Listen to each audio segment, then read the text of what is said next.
Snafud is a podcast that contains adult themes and language. Listener discretion is advised.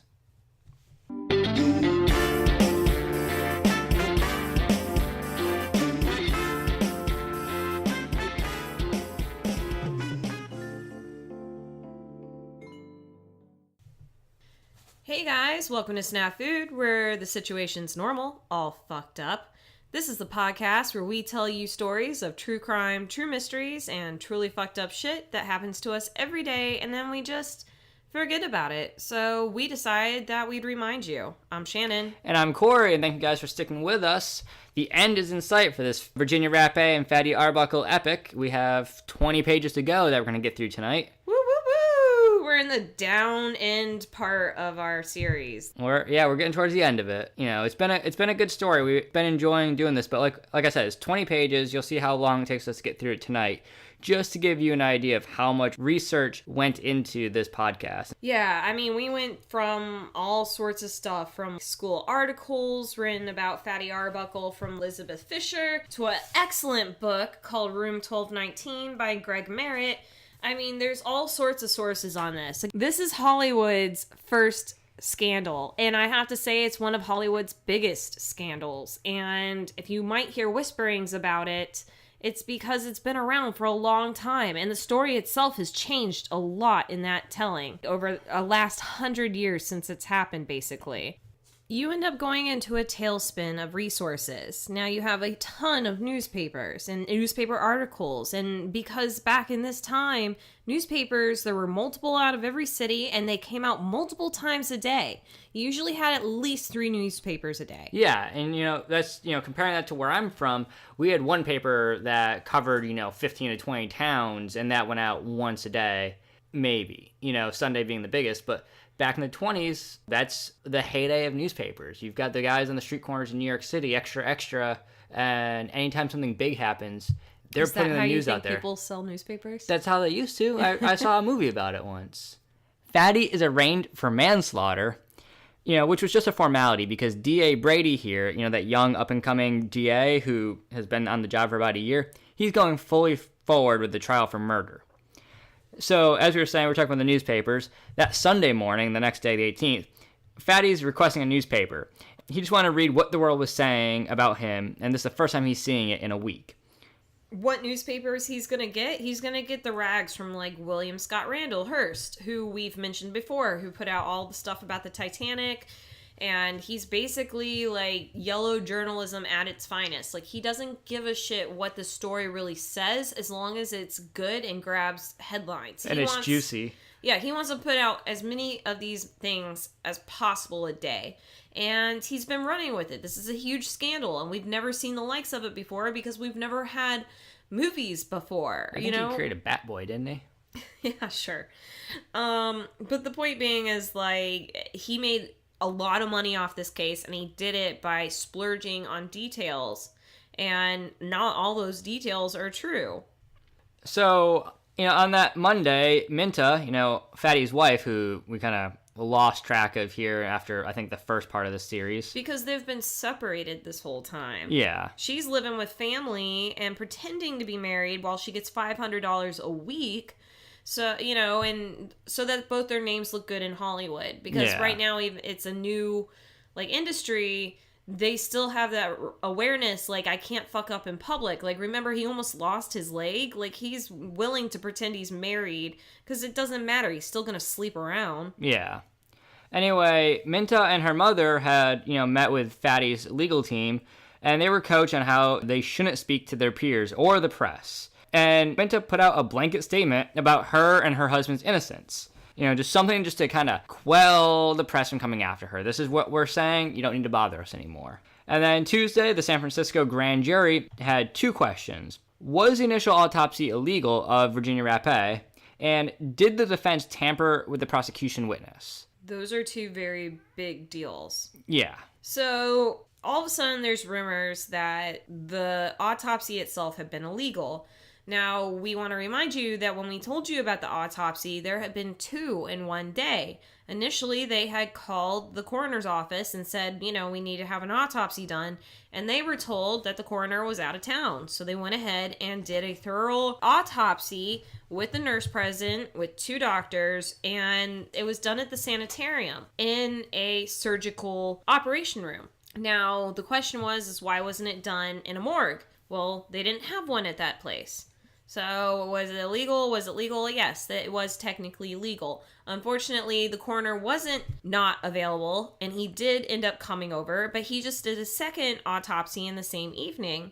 And like we said, we read a lot of the reports, and they're all very similar.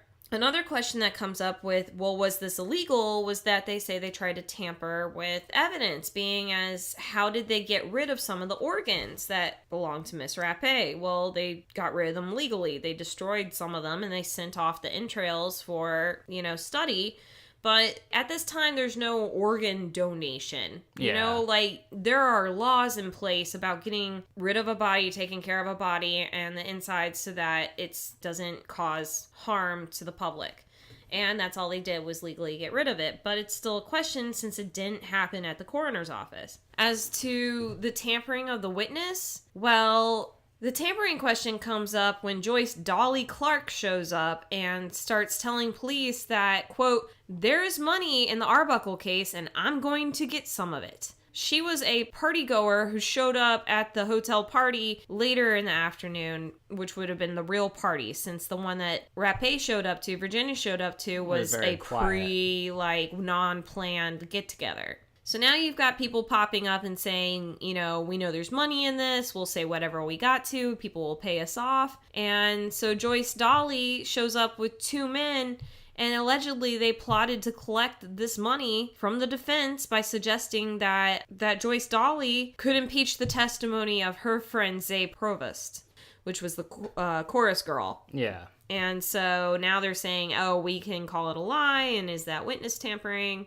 And when the 2 men actually asked Arbuckle's team what Joyce Dolly should say, they simply replied to these 3 that she should just tell the truth. They literally had no interest in paying off anybody. Which is probably for the better. You don't want to be paying off anything. And in the end, the grand jury took action on neither matter. So it didn't matter. It's not going to affect the case.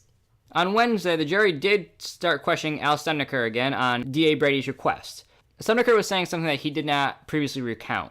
He was saying that the morning after the party, Arbuckle had claimed he had forcibly applied a piece of ice to Miss Rappe's body. So Brady then questioned Fred Fishback in Ear Fort Lewis, and Lowell Sherman was also subpoenaed while on a train headed for New York City.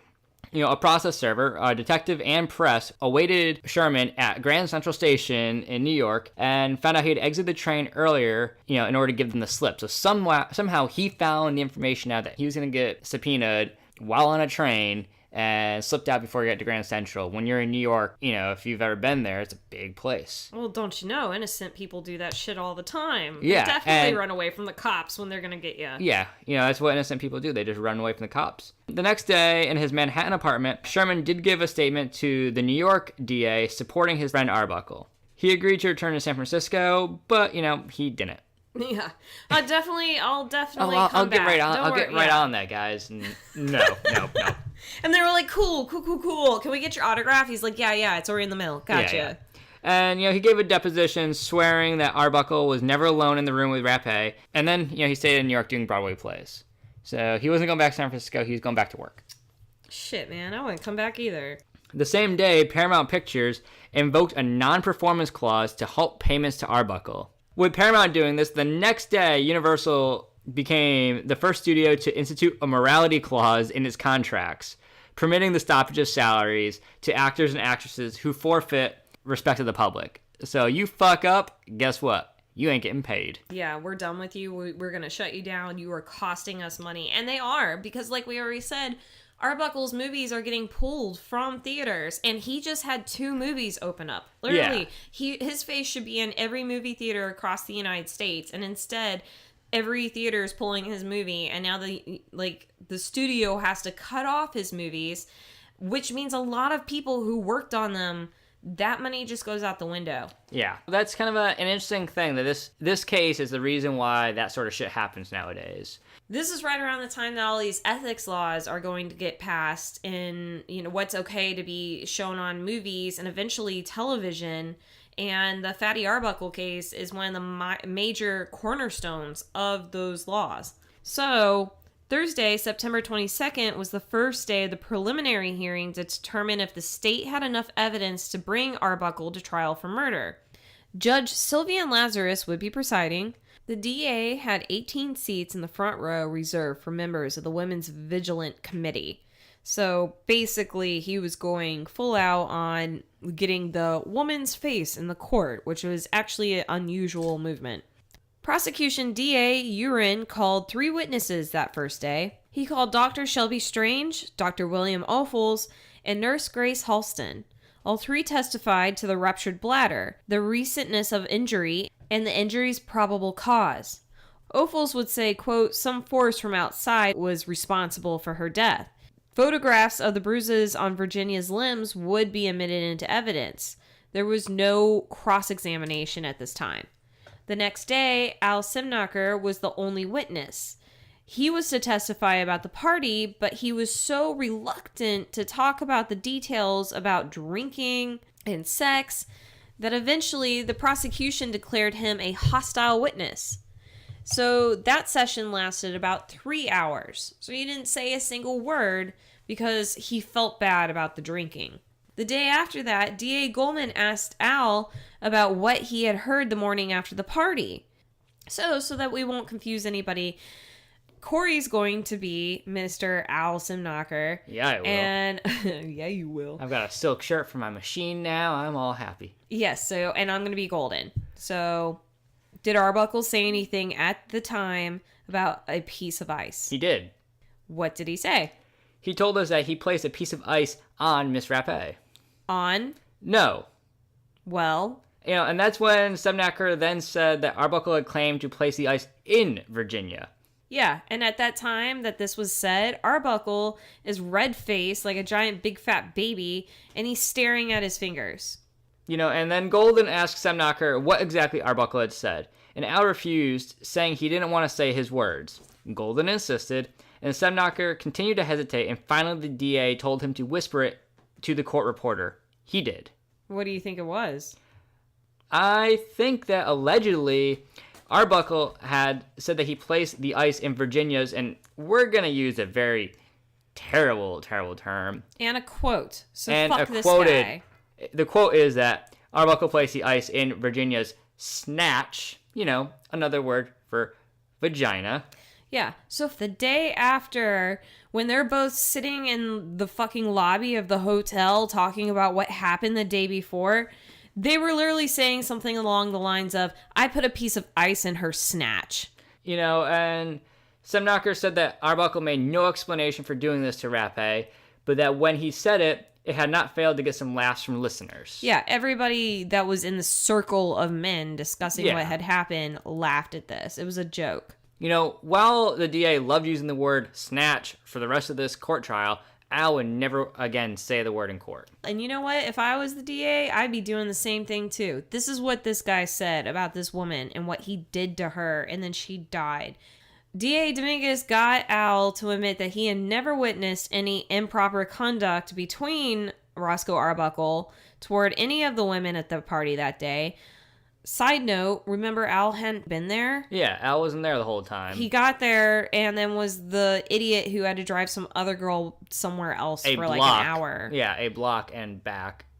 Basically, Al remembered that Arbuckle was acting like a gentleman all of that day. And then if Golden asked if a gentleman would use the word snatch, that was objected and then sustained. Yeah. So that's how that lawyer was using the term. Here's a look at your character here. We're going to use that against him. At the next court session, D.A. Dominguez questioned the hotel doctor, Arthur Beardsley, about his visits to room 1227. Now remember, they moved Virginia from 1219 to 1227 and kind of made that an impromptu triage room for her for the next few days. He asked the doctor if, while visiting Rappe, had he seen Del Monte under the influence of alcohol or morphine, or if he had seen her take a white powder. There were objections throughout the court. Although she showed up previously saying, yeah, I had 12 drinks. Like, it's not a surprise that she is intoxicated. Yeah, she was drunk. Al was called back to the stand, and Dominguez managed to get Semnecker to establish that, no, he was not Virginia's manager, and that he had only known her for about 6 weeks. Remember, she had met him in August, and then they had traveled together for Labor Day, which is the first week of September for those non-Americans that don't have a real calendar. Yeah, but the newspapers and everything reporting on this up until now is saying, oh, this is her new manager because, he's playing up how big a role he is. Del Monte's playing up what she does. She's saying that she goes all the way from saying things to like she's a beauty consultant to the fact that she's an actress herself. They're all playing up a role, and he has to admit, like, no, I'm not actually her manager. I just promised I would get her roles. Yeah, and then Dominguez also got Semnecker to say that Arbuckle may have said that he had placed the piece of ice on and not in Virginia. And, then he also brings up a man named Earl Lynn, a minor movie actor who had a connection to Delmont. And he claimed that Delmont tried to extort money from Lynn's father in exchange for her keeping private the fact that she and Earl had a relationship that resulted in a pregnancy. So, maybe this child exists, maybe it doesn't, but the fact is that there's money extortion going on. Golden objected, and the judge said that he needed to stick to the murder case at hand and not go beyond that. Let's not drag everyone's dirty laundry out in this case. Yeah, that literally had zero to do with this fucking case. Let's just focus and you just here. Wanted to drag out that she's a piece of shit person. Dominguez said that the relevance was that Semnecker and Delmont and another plotted to take Virginia's clothing to Los Angeles to extort money from Arbuckle. So they were going to kind of blackmail this motherfucker. Remember how they found the clothing at Al's house? And then Al was like, yeah, but the rest is with Delmont. So now they're trying to say, like, there's a reason for that. There's a reason they hung on to basically what should have been given as, evidence or what should have been thrown away. They were holding on to it to pull out money from Roscoe. Yeah. So even though the judge had declined to look at the moral backstory of every witness, Al Semnecker was going to be questioned for potential blackmail of Arbuckle. Semnecker testified, and the grand jury took no action, and then Semnecker said he was going to bring up charges on Dominguez for defamation of character. On September 27th, the fifth and final day of the testimony and the preliminary hearings, Alice Blake and Zay Provost testified, both recalling that Virginia moaned, "I'm dying," and that Arbuckle had told her to be quiet or, quote, "I'll throw you out the window," end quote. That's a great way to respond to anybody who's in pain. Provost confirmed parts of the ice story, and she said that Arbuckle applied the ice and told Virginia, "That'll bring you too."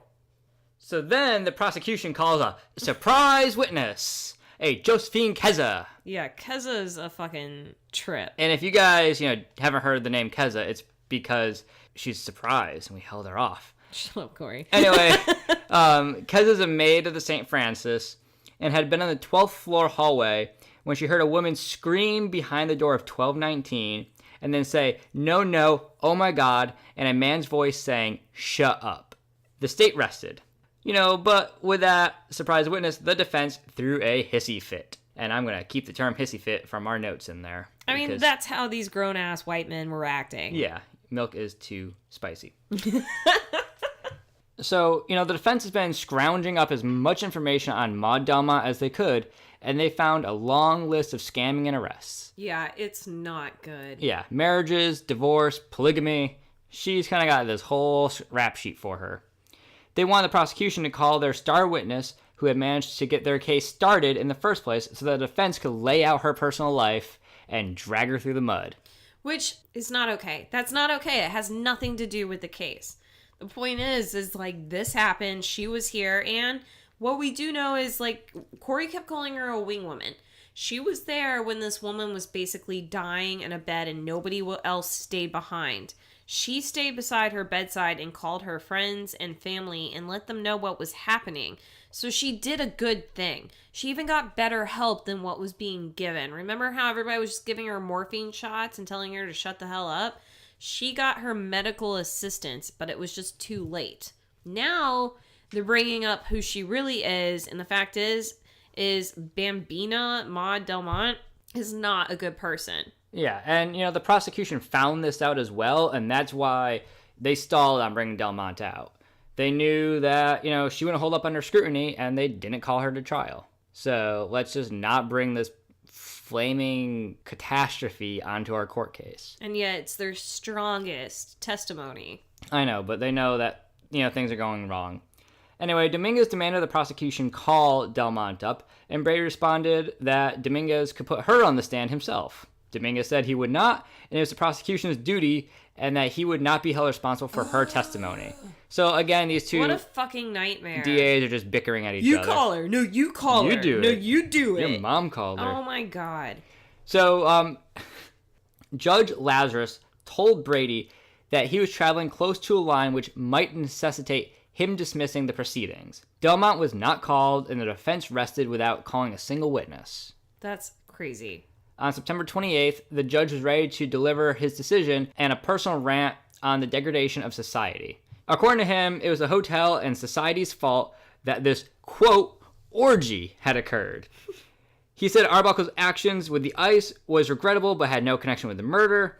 He believed the maid, but thought perhaps the screaming she heard was the shifting boundaries of consensual sex.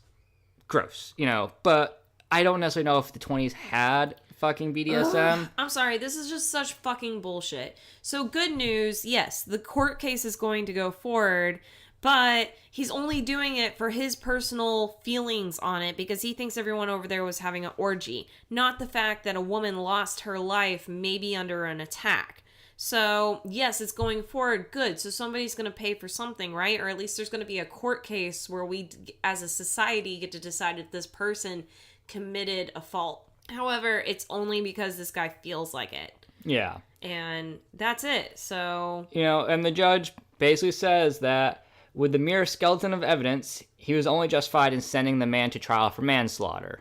And Arbuckle hugged his wife and his mother-in-law. Women rushed up to shake his hand before they were ushered into the judge's chamber. He's a star. This is like Brad Pitt walking through a courthouse as if, like, he's going to court and women can come see him. They're going to race up to this guy. They're going to shake his hand. They think that he's amazing, and he's going to play that off. I'm such a sweet guy. This can't possibly happen. You just heard the judge. I'm only going because our whole society's going to shit. Not really me. It's not me. It's just the whole society, and I'm just a cause. It's a huge... it's a disaster. So during this, Minta's about to collapse, and Arbuckle helps usher her into the judge's chamber.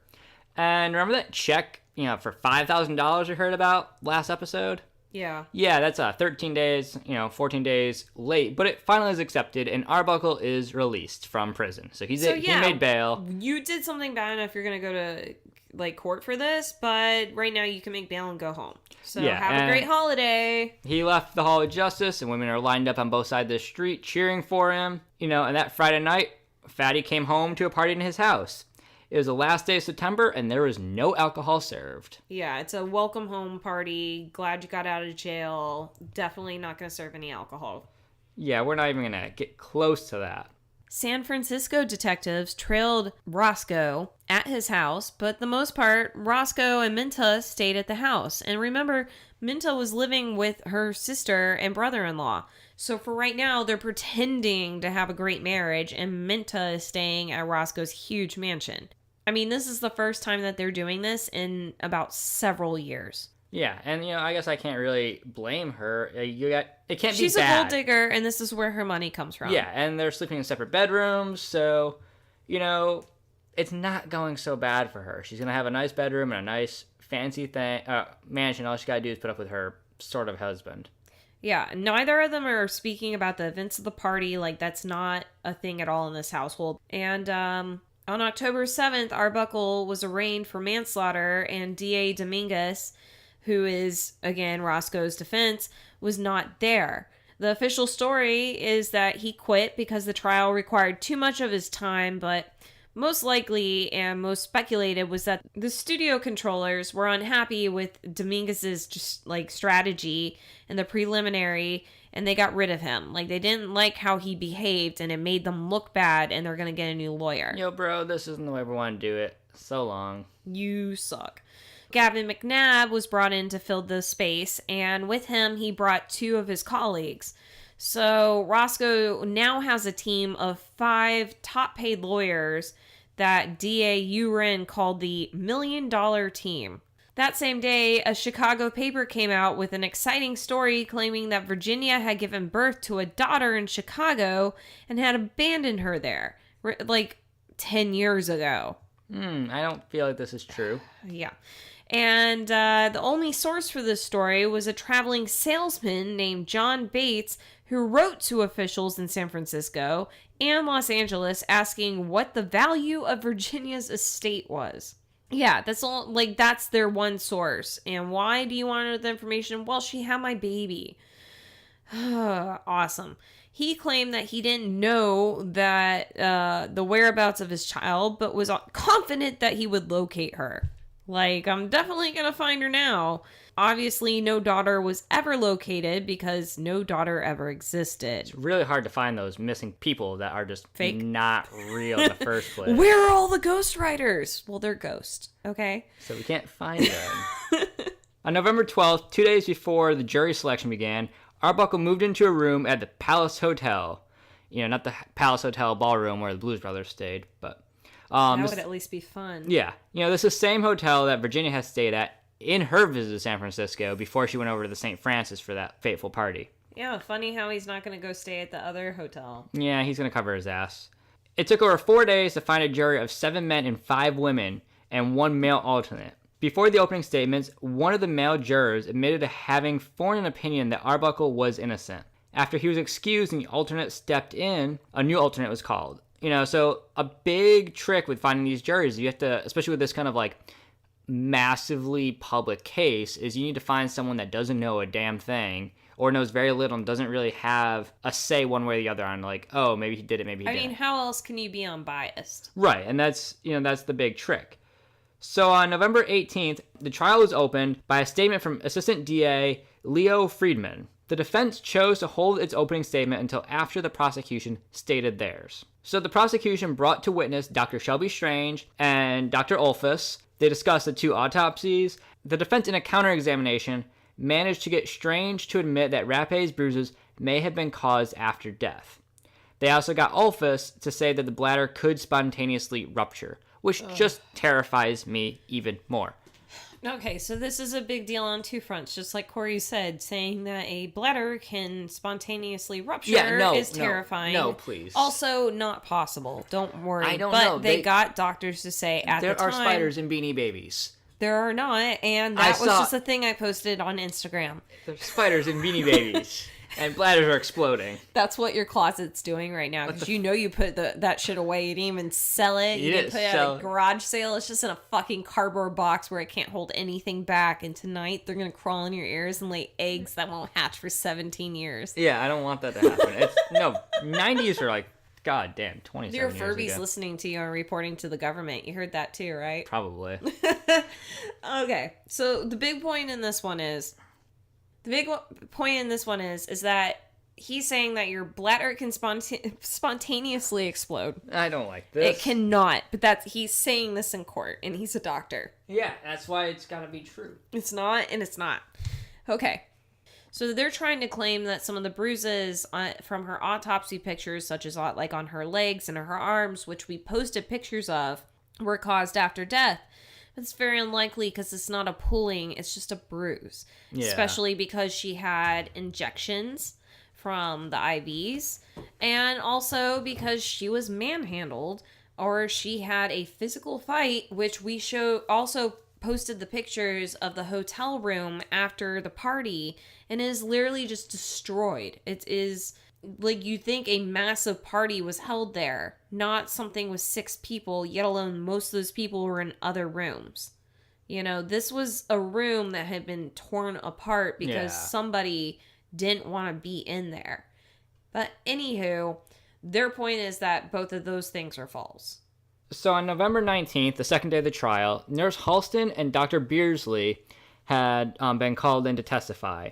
McNabb asked Beardsley, did Miss Delmont tell you the story of what's happened with this case? And what was the history that she told you? D.A. Brady objected, and the new judge Harold Louderbeck, has sustained the motion. McNabb then said, did Miss Delmont or Miss Rappe state to you that Mr. Rappe. Arbuckle... Right.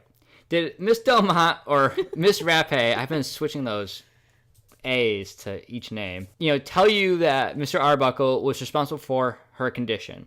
Another objection and another sustained motion. Then it just kind of keeps going. On the 20th of November, the state called both these doctors that, have very fancy names and initials, had testified that Virginia had bruising on her body before her death.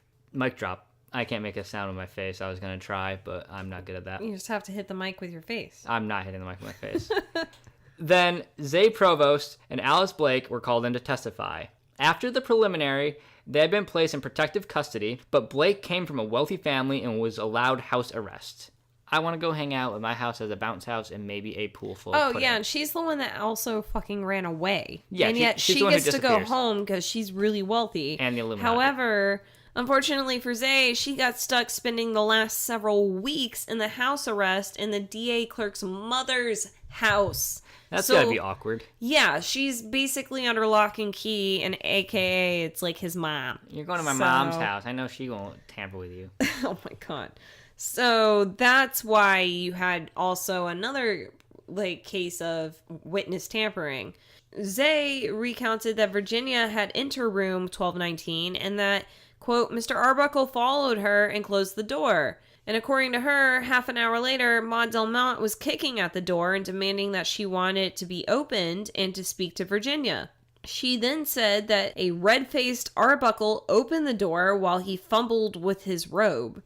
He strolled in purple robes. his giant silk purple robe, and that he strolled into the party lounge saying nothing, and Delmont and Zay ran into the room to find Virginia on the bed, fully clothed, moaning and writhing about. So, did she say anything, was the question, and she responded yes. She said, quote, I'm dying, I'm going to die. She stated that Virginia started tearing at her waist. She claimed that she and Delmont removed her clothing and put her in a cold bath, and that Fred Fischbach, who had just come back to the hotel, remember, the guy that went off to go see some sea lions? I want to go see some fucking sea lions. Yeah, good for him. I'm sure he wished he had stayed out there, because he came back, and he ended up helping carrying Virginia from the bed, or from the bathtub to the bed. I can picture that scene in, Community, where he's walking in with the pizzas and the whole apartment's on fire. Yeah. Yeah, I would just walk back out. That's what I would do. This is not okay. This is not what I want. I'm going home. So then, when she was questioned after the bath, did Virginia say anything? Zay responded, yes. She replied that Virginia said, he hurt me. The issue here now is that Zay Provost was saying that Virginia was claiming that Arbuckle had hurt her, not that she was dying. Quote, did the defendant say anything? Asked Friedman. Yes, he said, aw, shut up. I'll throw her out the window if she doesn't stop yelling. Zay Provost also said that Roscoe Arbuckle applied ice to Virginia's, quote, abdominal region, and saying that will make her come to. So this is not the only person saying those exact words. In cross-examination, McNabb pointed out the inconsistencies in Zay's statement, and he made a suggestion that D.A. Brady had pressured her into saying these things while she signed a statement with words, quote, he killed me. So Blake made a short statement as the state was trying to produce a suppressed statement that she'd made to a detective. In the same case, Kate Hardbeck, Virginia's aunt, had come in and testified to Virginia's good health. She's dead now, but she was in good health before she went on her trip. Pretty sure that's not how her aunt fucking said that. Probably not, but still, it's just saying, before she left, Virginia was in good health. Remember, she's been taking time to, get out there a little bit more. She's been walking. Yeah, she's been depressed with the separation from her fiance, but she's doing her best. Yeah, she is getting out. She's getting in shape. She has had her own private, physical trainer. She's a very healthy person. It's just... there's no reason why you would be healthy but sad and then not come home because you're in such ill health. So the state called Jesse Norgard, a security guard for Lerman's studio. who claimed that in August 1919, when he returned to the studio office to get his hat, Arbuckle asked him for the key to Rappe's dressing room. Okay, what the fuck, but also yet another thing that doesn't apply to this case. Right, it's bringing up ancient history, sort of, but if Arbuckle's going after Rappe's dressing room, there's gotta be an issue. Jesse had refused, and Arbuckle said it was for a joke, and then he offered Jesse a big roll of money, and he said he would trade it in for the key. Wow. So Arbuckle is really intent on getting into this room, even back in 1919. And this kind of also goes back to the fact that Arbuckle said he knew her for the last 5 years. Yeah, I've worked with her. But then he also said, I haven't met her till this weekend. And yeah. like, his story's all over the place. And yet, here's this guy that says, I'm a security guard. And they both worked on this film together. And he asked me for her bedroom key. And, Arbuckle found this story hilarious because he started laughing so loud that they had to call the courtroom to order. I mean, you're an actor. That's a pretty great thing to put up. Oh, let me play this prank. Oh, that was a hilarious memory. Oh, what a fucking fake bullshit thing you're trying to say in the court. I can make this seem ridiculous. Oh, yeah. Because this is really bad. If this is true, you have been aiming at her for a while, and this is not the first person to say so. Yeah. So on the 21st, Alice Blake returned to the stand, and her statement to the detective was introduced. It said that Rappe only said, I'm dying, and not, as she had said the day before, I'm dying and he hurt me. The cross-examination from McNabb had asked, was not your memory of the incidents of the party clearer at that time than it is now? And she said, yes, sir. Because, after a while, memory's a weird fucking thing, and you're going to forget a little bit more. Yeah, and that's the thing. Like, I hate when lawyers pull this bullshit. Oh, do you remember better now, or did you remember better then when you were drinking? Were you doing this, or are you doing that? Fuck you. It's been like 3 fucking months, and you've questioned me several times. Everybody's mind. Like, if you start questioning did I get the keys? Do I have my keys? Holy shit, did I lock the door? Why am I thinking about my keys? Like, that's how people are. And then you're gonna run around and, like, keep questioning people and then make them feel stupid because they're not quite sure anymore. That's bullshit. So Al testified to seeing Virginia in pain and tearing at her clothes and claiming that she was dying. He said the morning after, everyone merely thought she had been drunk, and then Arbuckle told his ice story, and that was hilarious for everybody involved. Under the cross-examination... Yeah, everybody in the fucking lobby that heard him put ice in a snatch thought it was great. Under the cross-examination, Al admitted to having seen Virginia tearing off her clothes, 2 or 3 times when drinking on previous occasions. So, in the past 6 weeks, he's seen her tear her clothes off a few times, or attempt to. Is what he's saying. Yeah. Virginia's personal trainer demonstrated the medicine ball exercises that they went through and testified again to her good health. Then the state brought back out Maid Keza. She retold hearing a woman screaming behind door 1219, saying, no, oh my God, followed by a man yelling, shut up. And then Keza reported being in and out of the suite throughout the day, and that she even spent some of the time hiding in closets and watching through the keyholes. I told you guys Keza is a fucking trip. Like, because this bitch just said, I hid in closets and stared out of keyholes to watch this celebrity party. Yeah, I just walked in and out and she's hid every in a closet. trashy celebrity gossiper possible back in the 20s. She's TMZ's dream. Cross-examination just had her describing a debauched party, and according to Keza, Virginia could have been screaming behind the door on and off for 2 hours, and multiple men told her to shut up. Yeah, that's crazy. Yeah, so who knows? There was an orgy. Multiple men told her to shut up. It lasted several hours, says the woman from a closet. Yeah, well, if you're in an orgy, hopefully it's lasting several hours. I just, that's the thing. She's all over the place. Yeah, she's just a nut. So finally, the state calls Edward O. Heinrich, and he does a presentation on the door leading to the room 1219 to the hallway. Heinrich explained that the fingerprints on the door belonged to Roscoe Arbuckle and Virginia Rappe, and they aligned in a manner that showed evidence that Virginia's hand was on the door, and then Arbuckle put his hand over hers and pressed it there, as if she were trying to leave, and then he prevented her exit. He's, in his own right, a fingerprint analyst and expert, and this is a brand new science that is unusual. So, like, you and I hear fingerprints and think, oh shit, got him. And these people hear fingerprints and think, oh, that's magic. That's black magic. At this point, the state decides that they are going to rest. And the defense made its opening statement. Remember, they chose not to go until everything was done on the state's defense. So their opening statement is, the state had miserably failed to prove its case. Which is a bullshit opening statement, and you can't do that. That's not an opening statement. The judge struck the statement and was like, that's stupid. No, do it again. And that McNabb needed to make a statement that show what he intended to prove. Like, you can't just say shit. Like, you actually have to say something you're trying to prove. That's not how court works. That's not what lawyers do, sir. All right, so the first witness was the former house detective of the St. Francis, George Glennon. Supposedly, Virginia had made a statement absolving Roscoe Arbuckle of any guilt. The state objected that this was hearsay, and the judge agreed. I mean, nobody had said this before. Where was this guy? And if the judge is agreeing that this is hearsay, it's done. Yeah. So Glennon was excused. The next witness was another hotel maid named Kate Brennan. She testified that she had dusted and thoroughly polished the door for room 1219 before Henrik checked it for fingerprints. She also said that in the hours after the party, Roscoe Arbuckle had offered her a generous tip of $2.50. Hot damn. And some whiskey. Oh, that makes it better. Yeah, for cleaning the room. She took the money and declined the whiskey, supposedly. She took it. Yeah, she did.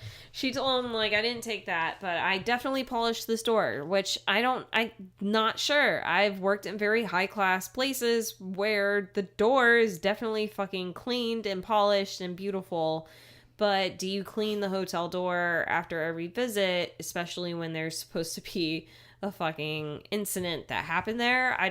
That seems suspicious. So, anyways, that's what she's reporting. The very next morning, the judge, jury, attorneys, and defendant walked through the 3 rooms of the hotel. So they did a walkthrough of where this supposed incident was to be held. And the furniture and furnishings were rearranged as closely as possible to the way they appeared at the party on Labor Day. So, again, the maid has come through. The hotel does what it does. They clean up the rooms and they try and get shit back in order so that they can open the room back up and get people back in. So, things are rearranged to kind of look like a party or maybe where things might have been. But honestly, this is not the actual scene. But everybody's walking through, including Roscoe Arbuckle. That's why they need cameras. Yeah, tell 1920s that. Hey, 1920s, get cameras. So then, when they came back to the court, the defense called Fred Fishback, who testified that Virginia was tearing at her clothes on a bed in 1219 when he returned to the party. Quote, she was making a noise, but I don't know whether it was moaning or screaming or what sort of noise it was. That's not a good noise to have. Like, I don't fucking care what you're saying. Like, you said it's between a moan and a scream and you're not sure what noise it is. That's a bad fucking noise. Yeah. He demonstrated to the court how he lifted her from the cold bath, an act that may have bruised her, except he was claiming that the wrong arm was bruised. And then he also said that Virginia did not appear pained, except for he just said she was screaming. She didn't appear pained, so the state challenged this by introducing a unsigned statement from Fishback that stated the opposite, probably something they got the same night, and he didn't sign it. Fishback said he must have been misquoted. Dr. Olaf Carbo testified that what Fishback was claiming was true, and that he too had found Virginia unpained. You know, the guy that said that she was drunk and needed morphine. Yeah, because if we give her morphine, then she's not in pain, and if he's calling her... Well, it doesn't matter. She wasn't in pain. He just gave her morphine anyways. Yeah, it just helps with everything. They had a Dr. Asa Collins, who was a supposed bladder expert, who testified that a spontaneous rupture was possible in a distended bladder. Please no. As long as it's distended, maybe spontaneous, like rupture. Under cross-examination, he admitted that the possibility of this was super rare and he never actually attended any actual cases of such an occurrence. So you get 1 out of 3 statements that is saying bladders don't just explode. That's not enough good odds. People don't odds. just explode, but sometimes, yes, like physical explosion of the body can happen. That's the same thing as people exploding. Like, that's the same thing as people exploding. That's my point. That's the same thing as people exploding. I don't like it. Your bladder can, like, spontaneously explode just as much as your entire body can. Yeah, well, I don't the like toilet. that. I'm No. pretty sure that's how Elvis died, right? Yeah. Yeah, he spontaneously exploded on the toilet. So that's gonna be episode 11, guys. The explosion of Elvis. Spontaneous explosion outside of his body. Hideous pool room. Anyways. So the day after Thanksgiving, let's just get back into this case. The day after Thanksgiving, Dr. Melville Rumswell had testified about his treatment of Virginia before her death. He said his patient did not recall what could have caused her injury. Now, this is the guy that took her to the sanitarium. Yeah. And this is the same time that Virginia was saying, well, I can't quite remember, I must have passed out, to Delmont when she was like, why didn't you answer me? Yeah. Irene Morgan, the former housekeeper employed by Virginia when she was living with Lerman, claimed... Her ex-fiancé. Yeah, claimed that Virginia had frequent bouts of abdominal pain and when drunk ripped her clothes off. Minnie Neighbors, wife of retired policeman Mickey Neighbors, claimed to see Virginia... His name's not Mickey, it might be, but it might not be. It was a bad joke. Claimed to see Virginia in pain while she visited a hot spring spa the month before. So another hearsay bullshit. I think I saw her on my vacation. She looked like she was uncomfortable. Yep.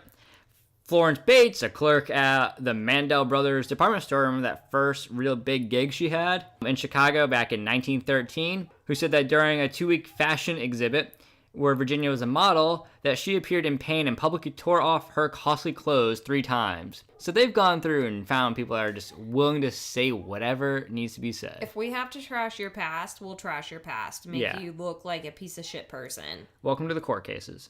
The defense's emphasis on saying Virginia liked to drink and tear off her clothes served to put a dark mark across the dead woman. The state and the defense both agree that Virginia had been clothed while in room 219, and only after others were present did she start to undress. So the defense calls Edward O. Heinrich back to the stand, the expert of the fingerprints. And they highlighted that he had found Virginia's hairs between the beds in room 1219, which now he's also a DNA specialist, apparently. But also, there's no reason why her hair should be between the bed and the wall of 1219 when she's not even staying in that room. If you pass from this room to the bathroom and on the way back, your fucking hair should not be between the wall and the mattress. No, it really shouldn't. Then they called Ignatius McCarthy, former investigator with the U.S. Department of Labor, to the stand. McCarthy claimed the fingerprints found on the door were fakes, but the state successfully challenged his credentials as a fingerprint expert in invalidating his testimony. So, former investigator to the Department of Labor, not necessarily the best person for fingerprints. On Monday, November 28th, Fatty took the stand at 12:35. After swearing in, McNabb would guide Arbuckle through the events of Labor Day, of how he came to be at a hotel alcohol party with multiple women, none of which he had invited. And, he asked what version of the events Fatty would recall once in room 1219. So, Fatty is saying, when I walked into 1219, I closed and locked the door, and I went straight to the bathroom and found Miss Rappe on the floor in front of the toilet, holding her stomach and moving around on the floor. She had been vomiting. I saw it in the bowl, and there was an odor of it. When I opened the door, to the bathroom, the door struck her, and I had to slide in this way to get in, to get by her, and to get a hold of her. Which, sidebar here, seeing Fatty slide in through any kind of, cracked open door, it's just gotta be... Oh, I couldn't open the door because anything. But yeah, he's actually showing, physical, I stood up and I slid in, he's shuffling. Yeah, so, it's gonna be tricky. Anyway, continuing on. Then I closed the door and picked her up. When I picked her up, I held her and she vomited again. I held her under the waist, like that, and by the forehead to keep her hair back off her face so she could vomit. When she finished, I put the seat down, then I sat her down on it. She was gasping and had a hard time getting her breath. Later I asked her, is there anything I can do for you? She said, no, just leave me lie on the bed. before... It's an awkward statement, but... It is. It's just kind of a weird statement. Like, but leave me lie on the bed. Like, I think think it's the 20s. Good, lay me on the bed. Yeah. Before that, I'd given her 2 glasses of water. He recounted how he did help her to the single bed in 1219 and claimed to leave her lying there and went back into the bathroom. I came back into 1219 and I was there about 2 or 3 minutes, and I found Miss Rappe between the 2 beds, rolling about on the floor, holding her stomach and crying and moaning. And I tried to pick her up. I couldn't get a hold of her. I couldn't get alongside her to pick her up, so I pulled her into the sitting position. She turned over on her left side and started to groan, and I immediately went out of 1219 to find Mrs. Delmont. He claimed that Delmont was not located right away, and when they found her, Delmont and Provost went into 1219 and Arbuckle followed. Rappe was sitting on the bed, tearing her clothes. She pulled her dress up, tore her stockings. She had a black lace garter, and she tore the lace off the garter. And Mr. Fishback came in about that time and asked the girls to stop her tearing her clothes. And I went over to her, and she was tearing the sleeve of her dress, and she had just one sleeve hanging by a few shreds. I don't know which one it was. And I said, all right, if you want that off, I'll take it off for you. And I pulled it off for her, and then I went out of the room. He returned at 1219 a short while later to find Virginia naked on the single bed. And again, quote, I went in there and Mrs. Delmont was rubbing Virginia with some ice. She had a lot of ice in a towel or a napkin or something and had it on the back of her neck. And she had another piece of ice and was rubbing Miss Rappe with it, massaging her. There's a piece of ice lying on Miss Rappe's body. I picked it up and said, what's this doing here? And Delmont says, leave it here. I know how to take care of Virginia. I put it back on Mrs. Rappe, where I picked it up, and I started to cover Miss Rappe up, to pull up the bedspread from down underneath her so that I could cover her with it. And Mrs. Delmont told me to get out of the room and leave her alone. And I told Mrs. Delmont to shut up or I would throw her out the window, and I went out of the room. So he continues on with, Mrs. Taub came in and telephoned for the hotel manager. I told Mrs. Delmont that the manager was coming up. Mr. Boyle, the hotel manager, then came in. Mrs. Delmont and I put a bathrobe on Miss Rappe, and we took her around to room 1227. Mr. Brody opened the door, and I carried her part of the way. She seemed to have no life in her. I asked Mr. Boyle to boost her up in the middle. He took her out of my arms and into 1227. McNabb asked Arbuckle if Virginia had said, you hurt me? And Arbuckle said no. He said he had also never held his hand over Virginia's on the door. He also said that he never had any conversation with Jessie Norgard about the keys. So the whole prank from 1919 wasn't something that Fatty was going to do. The defense was done and told the prosecution to cross-examine the witness. Assistant DA Leo Friedman asked Arbuckle, at 3 p.m. you go into room 1219 to get dressed. What was the first thing you did? And Arbuckle responds, I locked the door. And at this point, Judge Lauterbach must have been just watching the clock for exactly noontime because he calls it noon recess. Anyway, when they returned, D.A. Friedman tried to get Arbuckle to admit he was in the room with Virginia for longer than 10 minutes. The defense, though, they had a deposition here during this afternoon where they have Dr. Maurice Rosenberg, and they read the deposition, and it states that he treated Virginia in Chicago in 1913 for a chronic inflammation of the bladder. It's got a fancy name, but I'm never going to be able to pronounce it because it's cystitis. It sounds terrifying, so I'm just going to say chronic inflammation of the bladder. Anyways, they're calling a guy from 10 years ago to say that, yeah, she had cystitis 10 years ago, and I treated her for that. AKA, I told her, and I said, have fun with that. And, that's when the defense rests. Yeah. Then the next day, the rebuttal witness, they had multiple people come forward to talk about Virginia's good health. A Hollywood hotel manager, where she first lived, her psychiatrist, I mean, she's a starlet anyways, her chauffeur, a nurse, a director, and a cameraman. The final witness in the trial was 3 doctors who had been appointed by the court 9 days prior to examine Virginia's bladder. So they're all the way through any witness who ever knew her, and now they're down to just pure doctors who saw her bladder once it was removed from her body, and then they examined it. So they found that Virginia had suffered from a lingering case of cystitis, and also none of the doctors could say that cystitis predisposed her bladder to rupture. They did say in the defense theory that she may have had a partial tear prior to the rupture. The closing statement made by Leo Freeman was that he compared the difference between Prevost's story and Arbuckle's. He said none of the physicians who testified had ever seen a case in which injuries similar to Virginia's had developed without external force. He pointed out the bruises on Virginia's body and then the fingerprints on the door. Basically, he's saying there's no reason that a bladder would blow up for no reason. Nobody's ever seen it. Why is his hand over her hand on this door? And, why are there bruises all over her body? He also said that Arbuckle followed Virginia into 1219 and locked the door. While Virginia stood near the bathroom, he came after her. She tried to get away and rushed to the door leading to the hallway. Arbuckle stopped her and he threw her onto the bed. He then threw himself onto her, and as he started to sexually assault her, that's when his weight pressured onto her body, and that's when her distended bladder ruptured and made her pass out. Yeah, I don't like any of that. Freeman pointed out that the only time Virginia is mentioned of being ill and vomiting is in Arbuckle's statement. Nobody else ever says she was sick. Yeah. Nobody else ever said she had to go throw up. He is the odd one out. He is the only one stating that she threw up.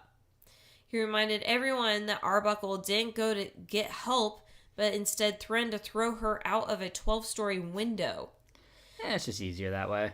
And he also reminded everyone that Roscoe Arbuckle had abused her with ice afterwards. That he then came into the room and put ice in, quote, her snatch.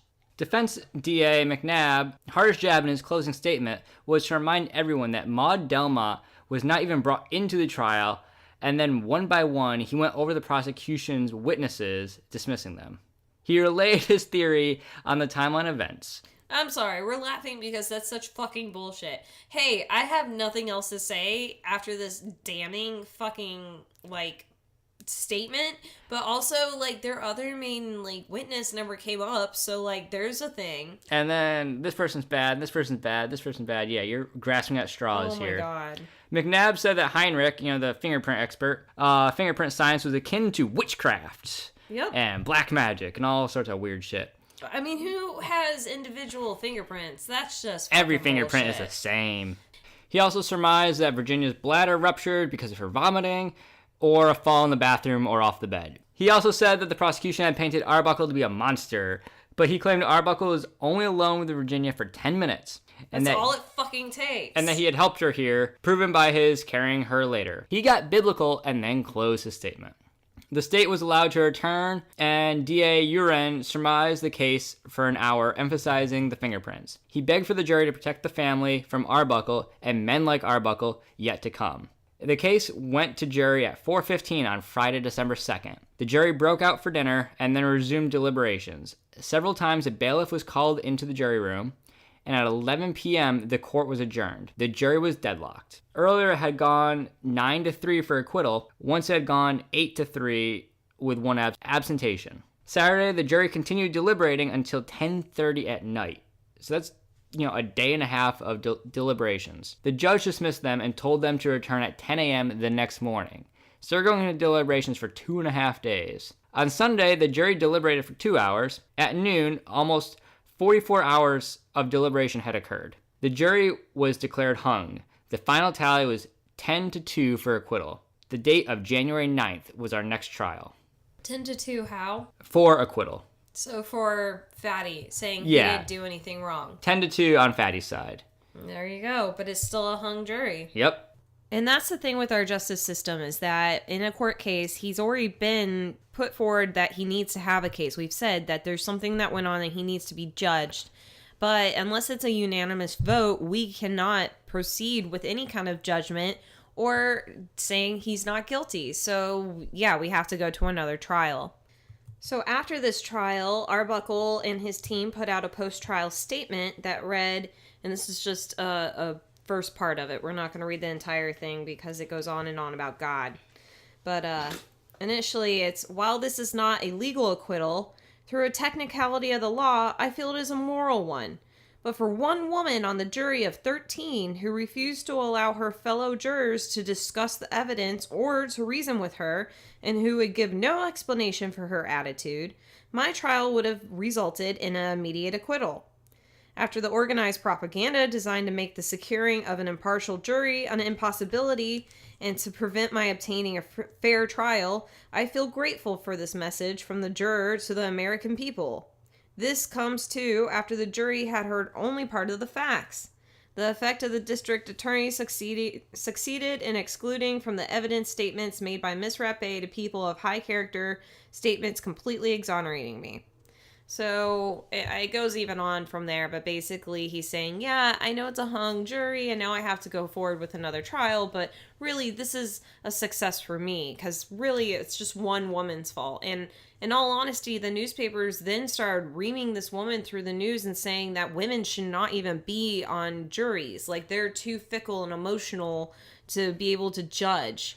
It's kind of weird to think about that with the current atmosphere of everything nowadays. Yeah, equal. But, like, it wasn't that long ago that they literally, like, had full-out arguments that they were like, we should make this illegal. Like, women are so stupid. How could we have possibly let this woman judge this man? And in reality, like, they're almost correct. There was a woman and there was another man who didn't want to necessarily say he was not guilty. So for the first trial, it was mostly aiming towards not guilty. Which, again, like, after you heard all that evidence, it's kind of crazy to hear. But also, the judge only put it forward because of his own moral judgment, not even for the case itself. Yeah. So Arbuckle's already saying that the first jury was biased. How can he possibly expect the next jury to be unbiased? And the fact is that he's, it's been a big case. It's been in all the newspapers. So they then had to go through a panel of 79 people in order to whittle it down to 11 men and 1 woman with 2 alternatives. All right, so D.A. Brady predicated the second trial on the grand jury's manslaughter indictment rather than the charge made by Maud Delmont.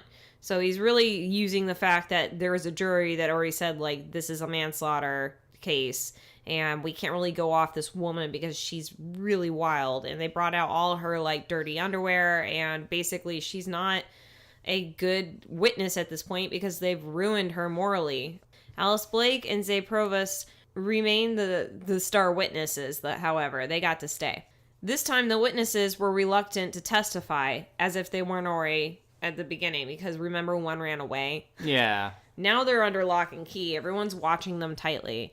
Alice Blake recollected that Virginia and then Arbuckle went into the room 1219. Delmont demanded entrance, and Virginia saying, he hurt me, I am dying, but she couldn't remember if Arbuckle had been in the room when that was said. When McNabb cross-examined her, he asked, when did you escape? Referring to her time in the DA's mother's house under house arrest after her first stint of running away. That doesn't seem to have anything to do with anything, but all right. Yeah, no, they're just making a huge point that, like, it wasn't right that she got stuck in this person's house, and maybe she's been, like, coached on what to say. Yeah. So Prevost recanted her testimony from the trial by stating she never heard Virginia say he hurt me, and claimed that when she made her prior statements that she did not remember, but that she remembered what happened now. Oh, yeah, because memory is such a fickle thing. Yeah, like, of course your memory is, like, way less necessary of what right after something happens. Like, you totally... Like, this has been a while. Like, it would make me nervous to go back up on a stand a couple months later. But the first time you tell your story is what you really mean to say. She told McNabb that Brady's team wanted her to sign an affidavit stating that Virginia said, I'm dying, he killed me. And when she refused, she was placed in a cell and threatened with jail time before she finally signed, with the thing saying, he hurt me. So she's kind of saying, yeah, they did force her in her statement that she was, like, forced to give. So that's really unfortunate because she pretty much gave it right away the first time. Yeah. So by forcing her and treating her like trash, like, now she's recanting. Henrik was brought back with the hallway door to 1219. He's a specialist with fingerprints. And he explained the science of fingerprints to the courts because it's a brand new technique. Most people don't even know about it. Yeah, it's just, if you can't catch the person red-handed, then you don't catch them. It's so knew that McNabb then teases this professional on the stand and calls him out for, like, he's calling him Sherlock Holmes. And he had Henrik admit that fingerprints could be faked. And Henrik still insisted that any competent observer could tell the difference between forged and genuine prints. Like, he knows what he's talking about. The reporter that had broke the news of Virginia's death to Arbuckle, Warden Woolard, testified that Arbuckle denied having hurt Virginia, but that he admitted he, quote, pushed her down on the bed to keep her quiet. Oh, that's a great way to keep someone quiet, yeah. Yeah. I mean, he just flat out had admitted it. And he did this when she was in pain. So, like, she was crying from pain and he admitted to pushing her down. All right. In order to compare the difference in Arbuckle's stories, the state read out Arbuckle's first initial testimony from the first trial. This prompted the defense to say that there was no longer a need to call Arbuckle to stand to testify in the second trial. They're not necessarily wrong, but, you know, I mean, from their standpoint, like, oh, here's what he said the last time, we have it on record, the record's going to stand. Yeah, we still stand by that, and there's no reason for him to get up and plead his case, except for the fact that this is a brand new jury. Right. Yeah, dumb. He's paying these guys a lot of money. Remember that. The defense opened by calling two fingerprint experts, Adolf Jewell and Milton Carlson. The state challenged their credentials. Jules had been employed as a fingerprint expert by the San Francisco Police Department and had testified as an expert witness in the prior cases for the state. Both experts expressed doubt that the prints were those of Arbuckle and Virginia's. In cross-examination, the two affirmed that the prints did belong to Arbuckle and Virginia. Fred Fishback was called, but when he was cross-examined, he couldn't remember certain answers he had previously given. Makes sense, it's been a couple months. Yeah, it's been a while. It's, been 4 months at this point, so. Yeah. Then they brought up a number of other people just to testify again and answer a lot of the same questions from before. The same security guard who testified about the keys, Dr. Rosenberg's statement from Chicago about treating Virginia back 20 years ago, and then multiple doctors who said that the distended bladder could spontaneously rupture. I still don't like that. When the maid, Kate Brennan, was brought up to stand, she's the one that said that she had cleaned the entire room and door, and she's brought back to testify, and the state petitions to have her testimony stricken because they provide evidence that she spent 1909 to 1920 locked up in an asylum because of mental illness, and that the fact that she was never cured. So they're basically like, she cray. You cray. The judge denied this request and said she's fine. Yeah. And, you know, that was kind of some bullshit to pull that out of there. Then there's another list of people claiming they knew of instances of Virginia disrobing before at other parties. So we got a girl, Florence Bates, who retold the story of Virginia and her at a Chicago department store in 1913.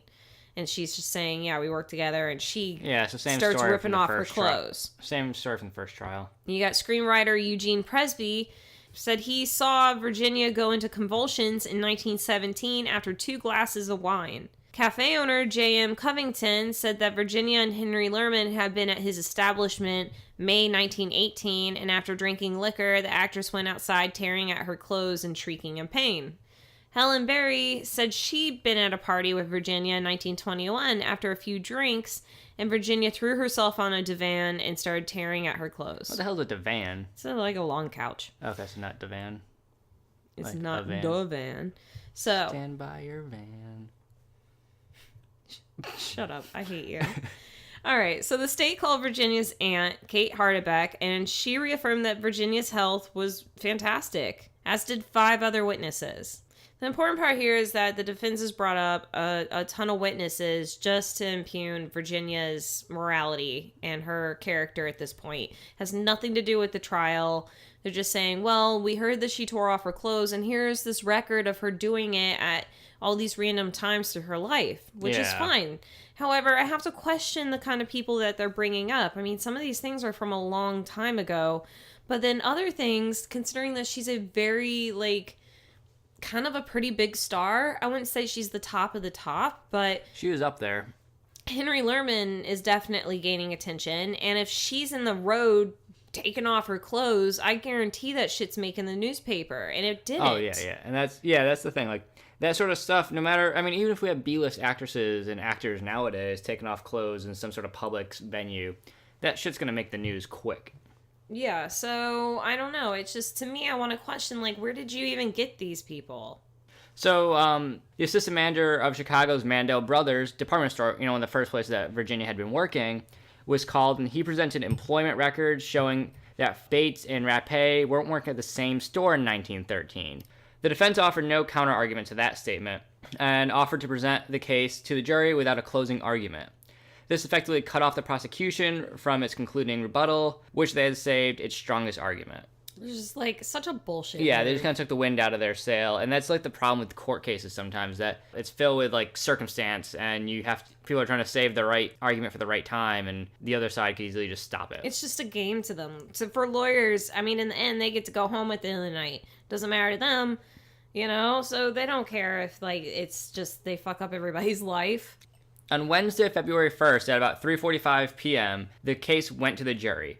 Minta, Arbuckle's sort of wife, is sobbing as the jury left, and 2 hours later, the jury returns to the courtroom and had the testimony of, the maid Keza, the one who was hiding in closets and looking through keyholes, reread. They want to make sure they got all the pieces together. At about 9:30 p.m., the jury returned again and requested that the judge reread his instructions to them, and then they retired at 11 p.m. So they're working on getting another piece together, making sure they understand their role, and then they're, taking out for the night. They return back. I appreciate that. Like, that's what you're supposed to do. If you really should be able to sit down and think about how you're gonna judge. This is a person's life in your hands. Yeah, and it helps to give them the time to sleep on it. But they show back up at 10 a.m. the next morning, and shortly before noon, the jury asked for and received the trial's transcript. On February 3rd at 11:30 a.m., the jurors returned to their box. And again, after 44 hours of debate, the jury was deadlocked. 10 of the 12 jurors voted Arbuckle guilty of manslaughter. The defense, they've gone fucked up at this point because they had it in the bag, essentially, from the last one. And by trial number 2, it's completely reversed. Because we had about, 10 for acquittal last time, and now we've got 10, to charge him guilty with manslaughter. Yeah, so they really screwed the pooch in not doing their own, final say testimony. He never stood up and said, I'm not guilty and this is what happened. Not shit. He just sat there looking smug as hell, and it fucked him. Yeah. I mean, but they heard all the same things that was said the last time. And it seemed like even more. Like, this time they brought up more people to try and impugn, Virginia's character. Sucks that it's another hung jury. That's more money down the drain. Yeah, so as a result, we have to go to a third trial, so a second retrial. But the fun fact with this is Zay Provost, that chorus girl who was under house arrest and, just kind of locked up all the damn time, she gone and ran away between the second trial and the third trial. Fuck, yeah, I would run away too. She was found in New Orleans under a fake name, and then she escaped out a third-story window, and the search had to be expanded again.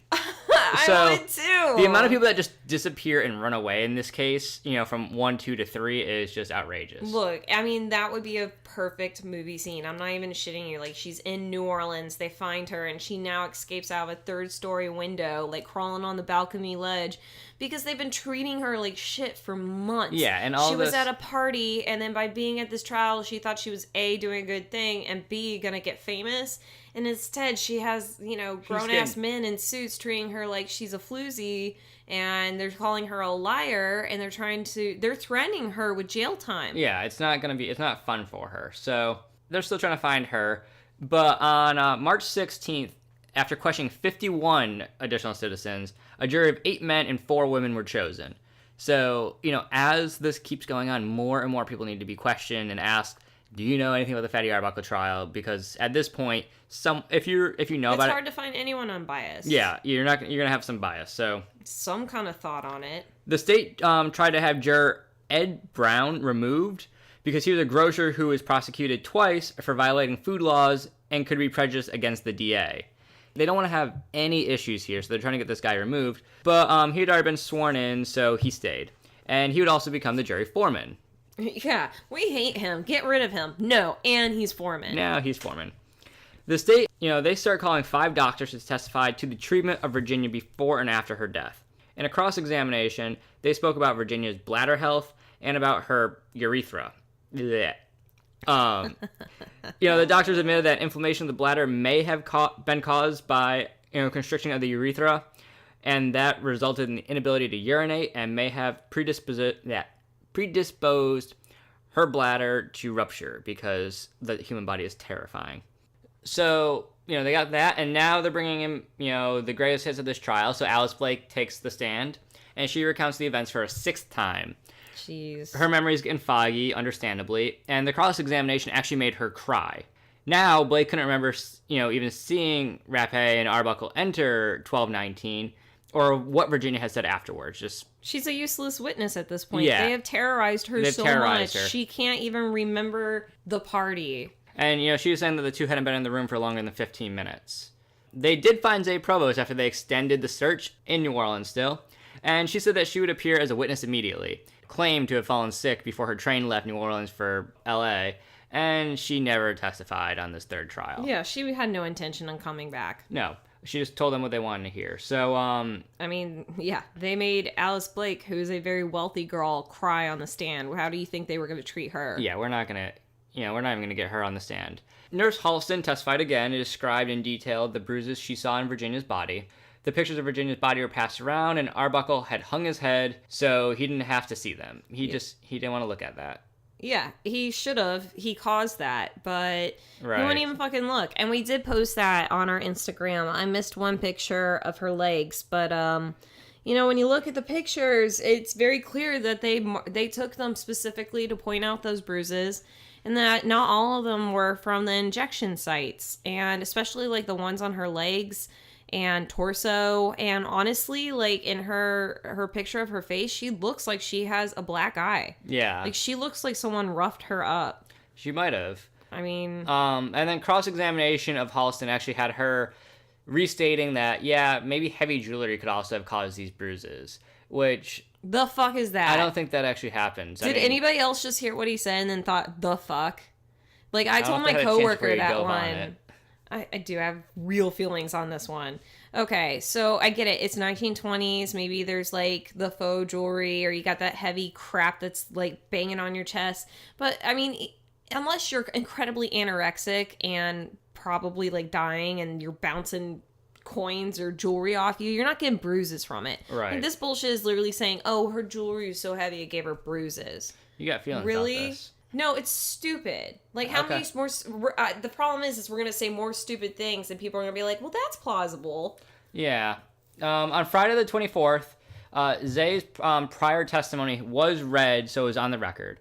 Doctors Rumswell and Strange spoke of the autopsies. Dr. Castle on Virginia's care while in the sanitarium. Maid Keza, our closeted spy freak, was called again, and under cross-examination, she announced, I don't think I'll answer any more questions. So everyone is just getting done with this fucking trial. No, she's kind of a crazy little, Spanish lady. Yeah, I think I'm done here. She's pretty funny. Like, she's just like, I was hiding in closets and sneaking around the party, and I don't like how you're talking to me. I'm done. Yeah. So the state brought back Heinrich and the journalist Woolard. They had also had Virginia's aunt speak again on her health, as well as the security guard, Jesse Norgard. So the security guard... A lot of the same people that were called just everyone's coming back. The defense tried to bring up Norgard's arrest for selling alcohol to soldiers and his subsequent escape from a chain gang in 1918. Which, again, you're trying to impugn people's, character, but it has nothing to do with what they're saying. Yeah, and, the prosecution actually objects to this and calls the defense out for their bullshit. The judge then told them that they were both bordering on contempt because we got grown-ass men here acting like big fucking children.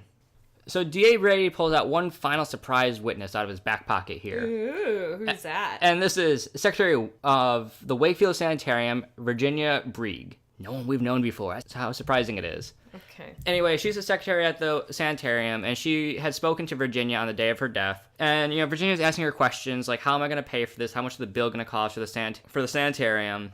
Brieg here is talking to Rappe, and they're since they're both named Virginia, I'm just going to change it up to that. Saying like, here's what the bill is going to cost, but if you pay it and then someone like Arbuckle pays it or his agents, that will return the money back to you. And there's also a point where Brieg is saying that Rappe had told her that she wasn't going to be leaving this sanitarium, that she was going to die here. Yeah, this is Rappe understanding that she's in a bad spot. And according to Brieg, Rappe had actually said that Arbuckle took me by the arm, threw me on the bed, and he put his weight on me. And after that, I don't know what happened. So it's another statement of Arbuckle roughhousing Rappe, and then again, no one knows what the hell happened behind these closed doors. And with details getting fuzzy even on Virginia Rappe's side, who knows? But we've got ideas. That obviously is like the most sincere, smallest like story that we've been giving yet, and that usually is the most like truthful. She said she was in this room, he grabbed her, he threw her on the bed, he went on top of her, and she doesn't remember. Mostly probably because if your bladder ruptures, you might pass out from pain. Yeah. Or you might just black out from it. Like, you've ever been so hurt, like your head ringing, like you don't know what the hell just happened. I only can imagine something that horrendous happening in your body would send you into some kind of shock. Yeah, and now McNabb on the defense is insisting that Brieg had called Fatty, asking him to pay for Rappe's bill, and threatening that if he didn't, she'd reach out to the DA. And, Brieg, of course, denied this. The defense continued on, asking why Brieg had kept the story to herself the whole time, and she responded that she wanted to avoid the notoriety. She didn't want to get involved in this bullshit that's been going on. She just wanted to kind of keep herself on the side, and then she got summoned about 2 days ago, so they didn't even go for her for the first or second trial. This is a Hail Mary pass at this point for the prosecution. McNabb moved to have the accusation stricken from the record as hearsay, and the motion was denied. Now, when the second trial ended, the defense promised to bring out Virginia Rappe's dirty past. They were saying, now that we have to go to a third trial, now we're really going to let her have it. They're no longer going to try and protect her reputation. Yeah, the gloves are coming off at this point. As if they'd done a very good job at it from this point. But now they've promised they're going to say some pretty bad things. So the defense called Nurse Virginia Warren. This nurse is from Chicago, and she's testifying from something that happened in 1910, saying that Virginia Rappe had prematurely birthed a baby during a bladder trauma. That seemed not cool. Yeah, under cross-examination, Warren's credentials were challenged, and she stumbled. She couldn't even say she was a nurse. Warren wasn't even real sure of her actual name. Great. So that's why everyone's named Virginia. We're just going to make up names now. Exactly. So they found this woman out of nowhere. She gave some bullshit story about Virginia, miscarrying a baby over 11 years ago, which is, who is this person? And she stumbled when they cross-examined her, and she's fake. So most of the day was spent reading depositions from Chicago medical personnel about Virginia's bladder and abdominal pain, which she did see doctors. She's had notorious stomach issues all this time. But again, that doesn't make you a bad person. No, it doesn't. Not at all. Men and women have bladder problems. They have stomach problems. It's one of those areas in the body for most people to be like, there's too much shit in there. I don't know. Anything from this to this could be wrong, you know, and it's 1910. The hell do they know? And we're lucky they're not using leeches.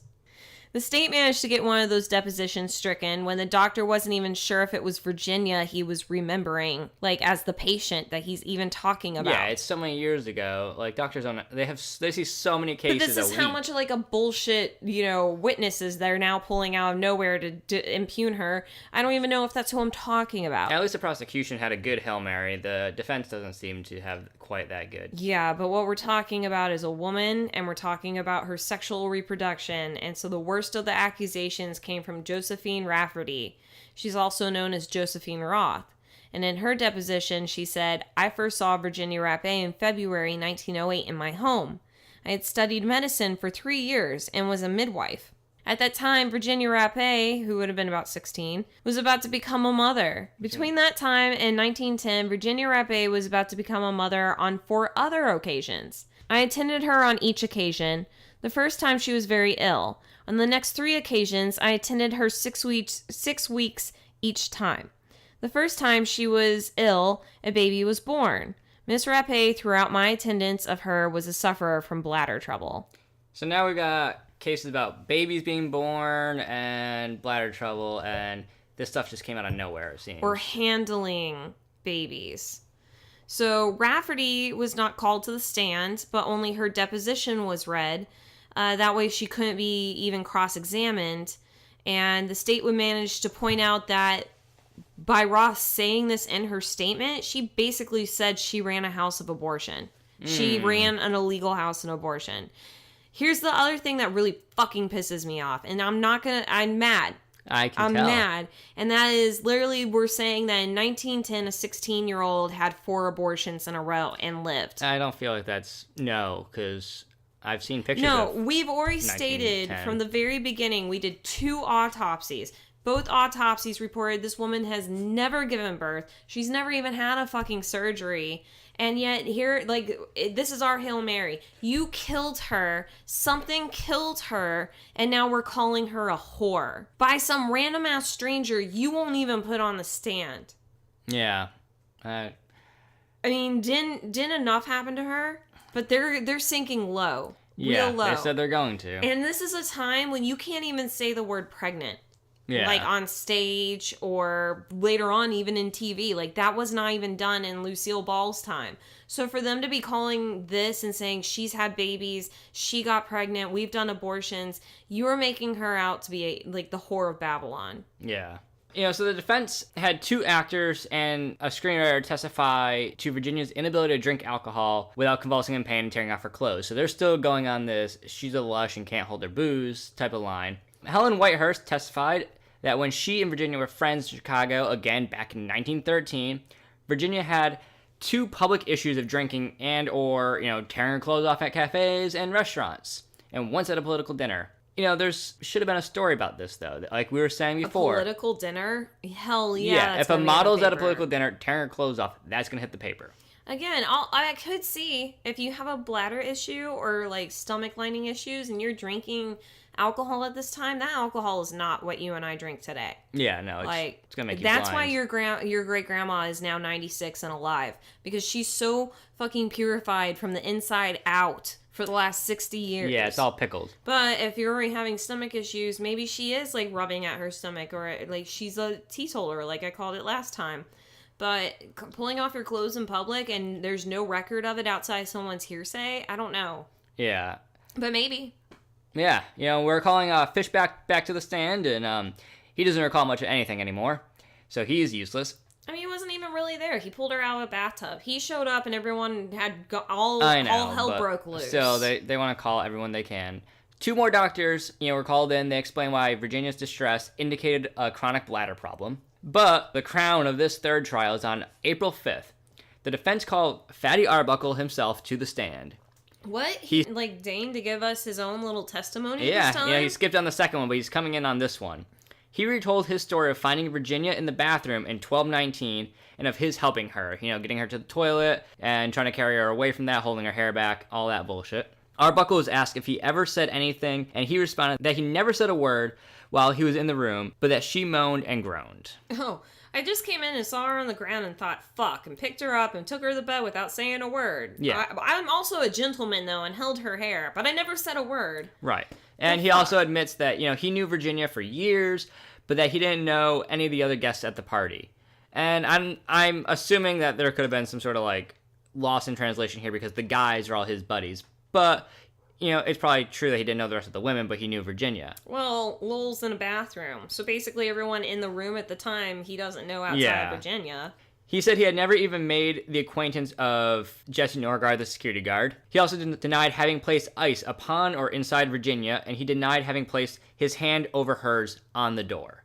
Oh, I also forgot to mention that from the ice story has now evolved in the newspapers to rumors of Virginia having a Coke bottle shoved in her, to having a champagne bottle shoved into her. This thing explodes in the papers, and it gets disgusting as to, the qualities of what they're saying happened to her. And nobody's outraged. They're just calling it a Hollywood orgy. Yeah, of course they are. But in rebuttal, the state brought forth a doctor who testified that, bladders can't spontaneously rupture. I want this doctor on my cases. He's a werewolf. I don't want things exploding. Again, they called people to testify on Virginia's good health. She, her aunt testified that, she'd never even known if Virginia had ever been pregnant in her life. It never happened, according to her. Yeah. And so that was just bullshit. D.A. Brady ordered Virginia Warren and Helen Whitehurst before a grand jury for perjuring themselves. That's great. The defense called a prior boyfriend of Virginia's from Chicago who reported her tearing at her clothes. Like, again, we got nothing, and here's this guy says he dated her, 15 years ago. Let's go at straws as best we can. Dr. Charles Barnes said he operated on Virginia and Chicago in 1909 for bladder abscesses. 2 chauffeurs testified that Virginia's chauffeur had told them of an episode in the back of his car, like how us servants do. We talk to one another. Oh, yeah, all of us. And a woman claimed to have heard her aunt say Virginia had been ill. Like, okay. I don't know. In closing, D.A. Uren focused on the inconsistencies in Arbuckle's story. He highlighted Virginia's good health before entering room 1219, and he returned again to the ice episode, which obviously is a monstrosity to do to anybody. Oh, yeah, of course. The defense closing statement was a reiteration of Virginia's history of bladder illness and the doctor's testimony about bladder ruptures. So they're not even going on the whole theory that she's had a bunch of abortions and botched, internal issues. We're literally back to she just has a bad bladder. And bladders explode. Because they knew they were lying. And bladders explode. And bladders explode. And bladders explode. Why do we keep talking about that? I don't like the defense anymore. Go back to the farm, Corey. So McNabb pointed out the absurdity of Virginia's deathbed confession to Brieg, who didn't come forth until the 3rd trial. Again, where have you been? He reminded them that the 2 chorus girls have basically been witnesses who were privately imprisoned, and he claimed his client was being railroaded, and that by saving him, he would save other men of San Francisco from going through such persecution. You should be able to rape your women and not get yelled at. They die after that, that's their problem. I feel like we're not cavemen anymore. We can be respectful to women. Ugh. Get woman. I dug hole.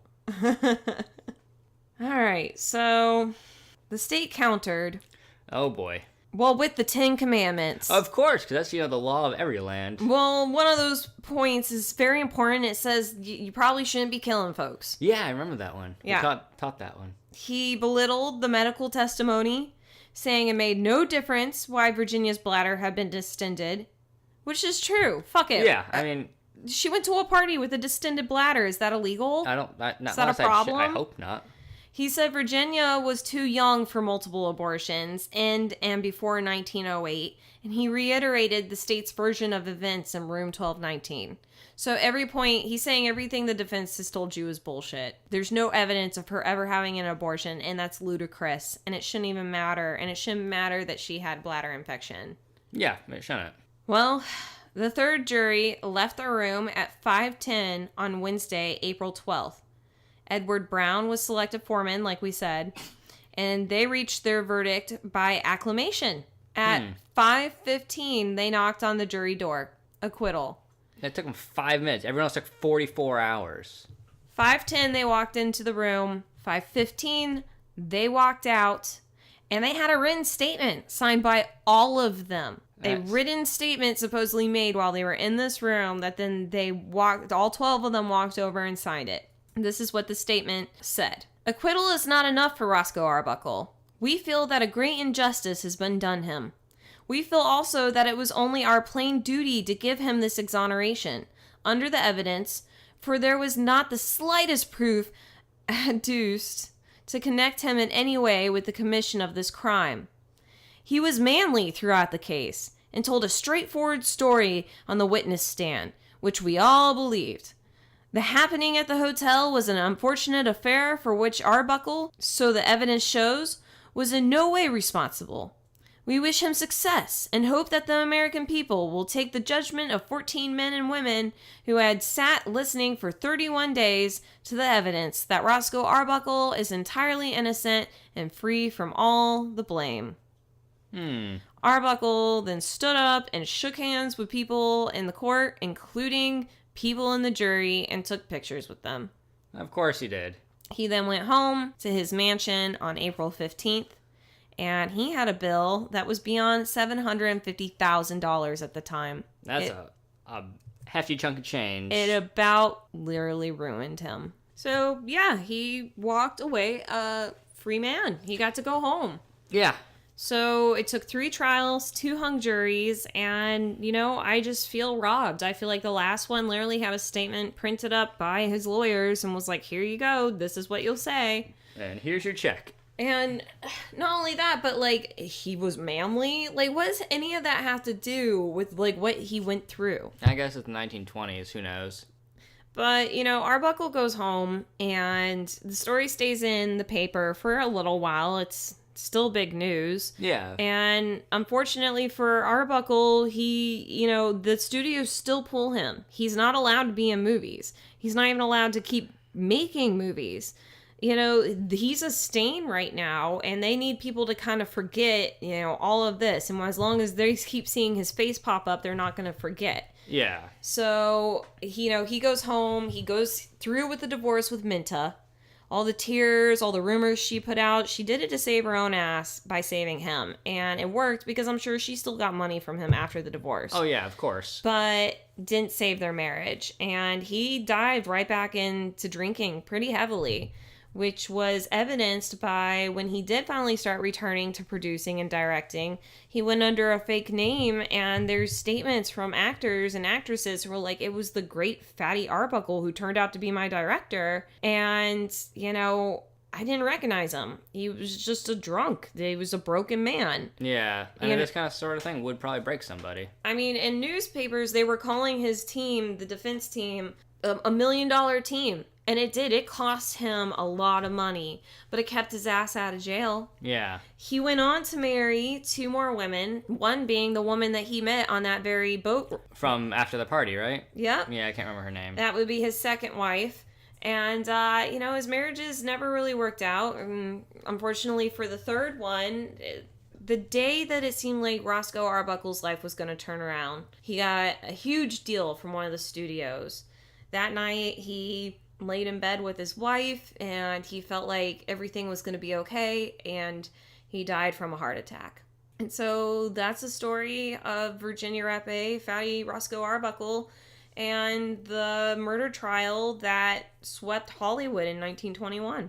So we want to thank you guys for sticking with us for our 4-part series. I was going to say mega series, but it's not really that big. But our 4-part made-for-TV movie. And again, we want to give a shout out to the book Room 1219 by Greg Merritt. And if you guys take the time to go through all this and listen to some of the other podcasts, you must have like a feeling, right? Like you must have some kind of opinion, or like you must feel some way. Like maybe you feel like Arbuckle got exactly what he deserved. He was a not guilty man. This was an unfortunate accident. He, poor him, and they dug him through the dirt. Or do you think that he is a rapist who got caught because unfortunately a woman died and then they called her a whore? You know? We love to talk to you guys about it. I want to know what you guys think about it. Because every time I see it put out there, I just see people's responses of, oh, what they did to that poor man. Do you feel like that? Do you feel like, oh, that poor man?